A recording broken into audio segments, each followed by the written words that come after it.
सुल्तानी को वैराग हुआ, घर राज काज से दूर हुआ। सुल्तानी को वैराग हुआ, घर राज काज से दूर हुआ। सुल्तानी को वैराग हुआ, घर राज काज से दूर हुआ। सुल्तानी को वैराग हुआ, घर राज काज से दूर हुआ। गुरु अंत काल नाराज हुआ, जब वचन अधम ने तोड़ दिया।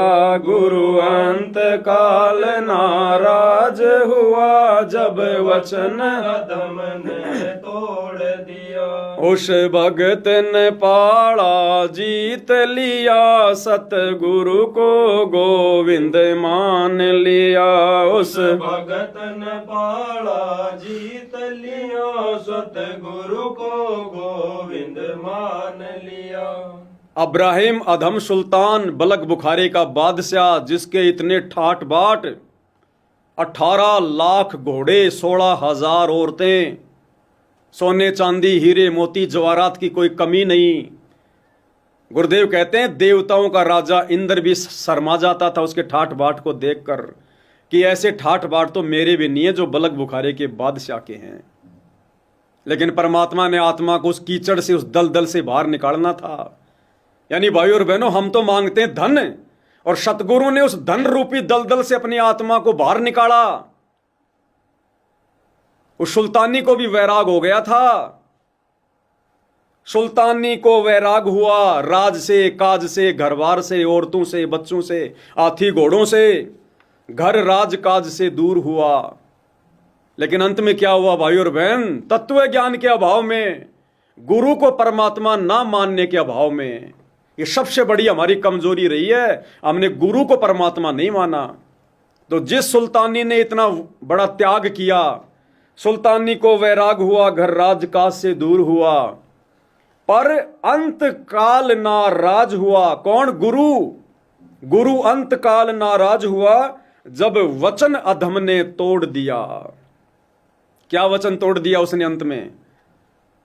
कबीर सागर के सरलार्थ में अब्राहिम सुल्तान की उस कथा में गुरुदेव ने लिखा, अंत में अधम सुल्तान ने मनमुखी होकर नाम दीक्षा देनी शुरू कर दी, स्वयंभू गुरु बनकर। उस समय डीवीडी तो थी नहीं, लैपटॉप तो था नहीं। स्वयंभू गुरु बनकर उसने नाम दीक्षा देनी शुरू कर दी। किसी भगत ने आकर परमात्मा को बताया, जो गुरु रूप में आए हुए थे, कि गुरुजी ऐसे ऐसे अब्राहिम तो नाम दीक्षा दे रहा, उसने बहुत सारे चेले बना लिए। फिर परमात्मा ने उसको धमकाया कि नालायक, तेरी भक्ति नष्ट हो गई, तेरा नाम खंड हो गया, तो ने सोच भी कैसे लिया। गुरु अंत काल नाराज हुआ जब वचन अधम ने तोड़ दिया।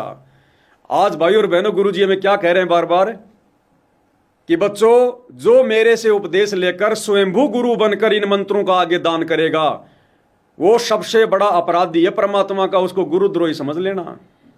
तो सोचो भाई और बहनों, फिर अब्राहिम सुल्तान क्या था? इतना त्याग किया, उसके बाद भी काल ने वचन तुड़वा दिया, गलती करवा दी। क्यों? एक कमी के कारण, उसने सतगुरु को भगवान नहीं माना। अगर वो सतगुरु को भगवान मान लेता, कभी भी ये गलती नहीं करता। आज ये नादान संगत संत रामपाल जी के नाम से 600 नाम दीक्षा केंद्र खोल के बैठी हुई है। तकरीबन 1200 सेवादार है।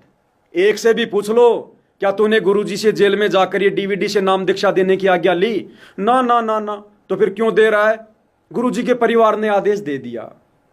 वही बनेगी अंत में जो अब्राहिम सुल्तान के साथ में बनी थी, वही।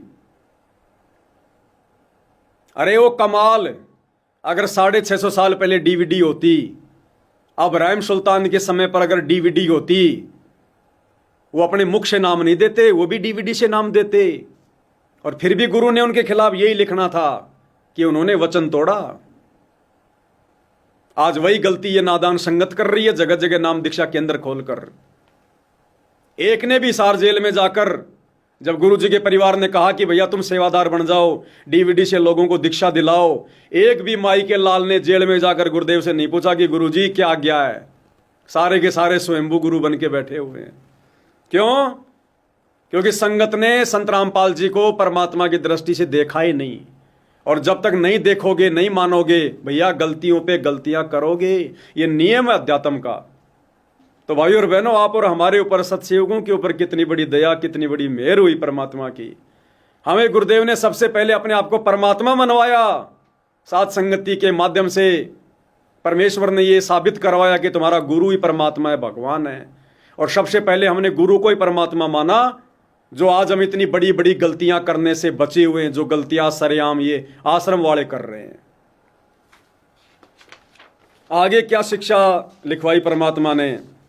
और कौन कौन महापुरुष, बड़े बड़े भगत जो फैल हो गए, जिनके आज हम नाम सुना करते हैं, जो परमात्मा की शरण में आई, जी जान से भक्ति की, लेकिन गुरु को परमात्मा ना मानने के कारण वो आत्माएं भी फैल हो गई।